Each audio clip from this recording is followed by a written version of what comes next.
Je déteste les plans B. Et je vais vous dire pourquoi.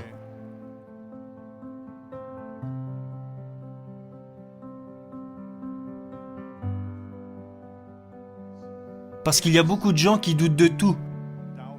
Ce sont, comme je le dis souvent, des défaitistes. Nous avons tous des personnes dans notre entourage qui nous disent « Non, tu ne peux pas le faire, c'est impossible ».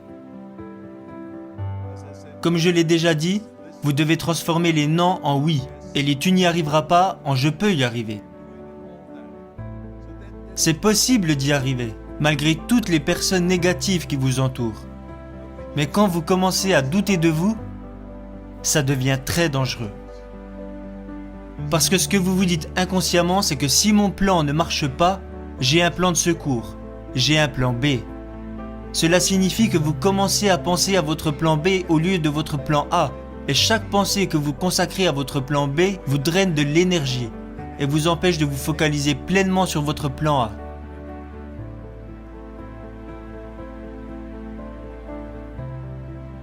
Et il est très important de comprendre que nous sommes plus performants quand nous n'avons pas de filet de sécurité. Parce que votre plan B devient votre filet de sécurité. Vous commencez à vous dire, si j'échoue et que je tombe, je ne toucherai pas le sol et j'aurai quelque chose pour me protéger. Et ce n'est pas bon, parce que les humains sont plus performants quand ils n'ont pas de filet de sécurité.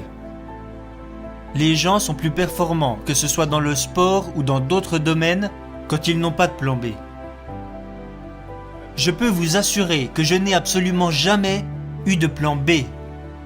Je m'étais pleinement engagé de devenir un champion de bodybuilding. Je m'étais pleinement engagé de venir aux États-Unis. Je m'étais pleinement engagé de devenir un acteur, parce que je voulais devenir quelqu'un d'important.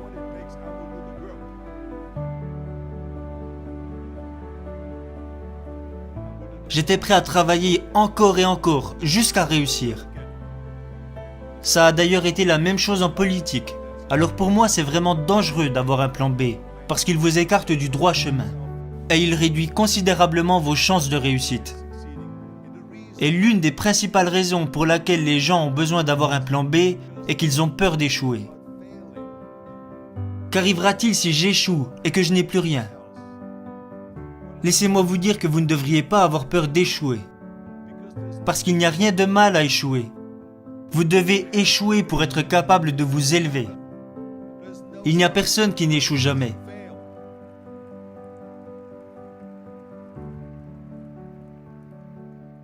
Un jour, un journaliste a dit à Michael Jordan lors d'une interview « Vous êtes incroyable, vous êtes le meilleur joueur de basket de l'histoire. »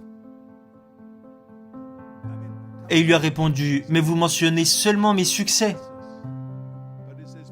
Parce que pour devenir le meilleur joueur de basket de l'histoire, j'ai manqué plus de 9000 tirs durant ma carrière en NBA.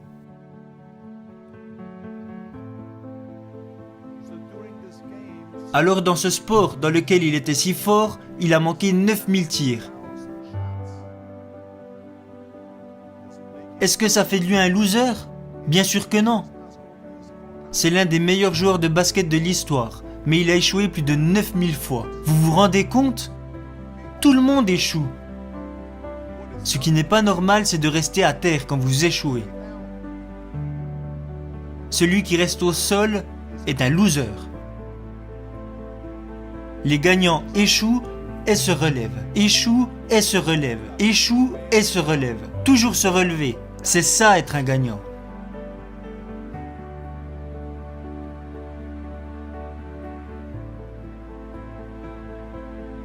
J'ai perdu beaucoup de compétitions de bodybuilding, j'ai perdu des compétitions d'haltérophilie, des compétitions d'épreuves de force.